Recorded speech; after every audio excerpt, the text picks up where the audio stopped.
What is going on, guys? It's your boy Dyllan and welcome back to another Gunsmith Armsday Rolls and Recommendation video. This is the week of July the 26th. As always, let's just get straight into it. So the first weapon I'm going to go over is the Hacky Arminus D auto rifle. So we've got hot swap, focus fire, single point sling, fitted stock and small bore. I'm possibly looking for something like counterbalance and braced frame on this. I'm looking for quite a lot of stability. The next one's got relentless tracker, rangefinder, high caliber rounds, speed reload and small bore. Not too bad. And the last one we have last resort, glass half full, high caliber rounds, hand loaded and small bore. So they've all got small bore on. So it's just pretty much like the perk selections for whichever one you want. No. See, it's a hard decision because like I don't think I'm going to be hip firing the weapon. Relentless trackers, okay-ish. I'm just going to pick a random one up. I mean, the rolls are pretty much all similar because I'm going to be using small bore in all of them anyway.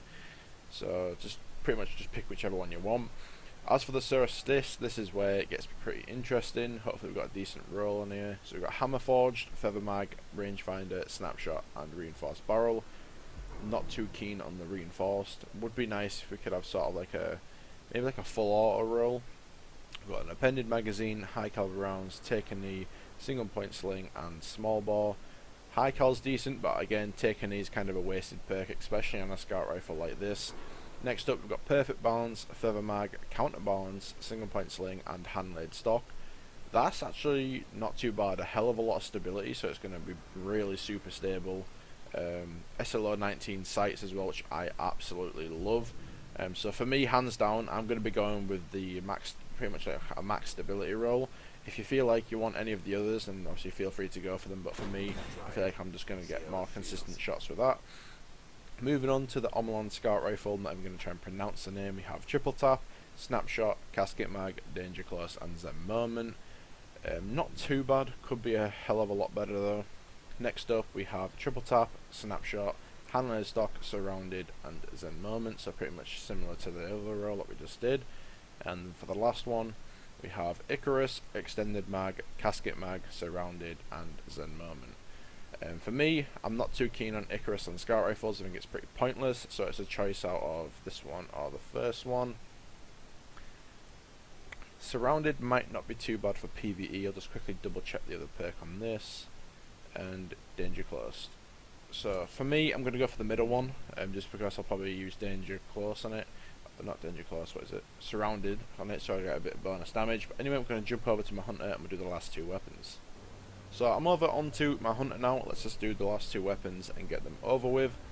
I'll try to be a little bit quicker on these ones. So first up, we've got a Hacky shotgun. We've got crowd control, feeding frenzy, flared magwell, hand loaded, and a rifle barrel. Not too bad. I'm looking for one preferably with full auto would be nice. We've got surrounded, full auto, which I'm after. We've got flared magwell, hand loaded, and hand laid stock. It would be nice if we had an increased magazine capacity on one of these, but next up we've got crowd control, knee pads, flared magwell, perfect balance, and hand laid stock.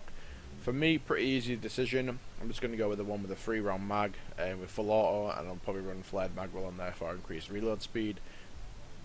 Pretty much it's just like a bullet hose shotgun for great boss damage. Next up we've got an Omlon sniper rifle with super low impact. We've got triple tap, quick draw, injection mold, exhumed and clone cartridge. For me personally, I'm not too keen on low impact snipers. Next up is firefly, quick draw, casket mag, shoot to loot and life support. But low impact snipers just don't ever really seem to have any use. Next up we've got triple tap, quick draw, oiled frame, exhumed and unflinching. So pretty much all of them are pretty bad.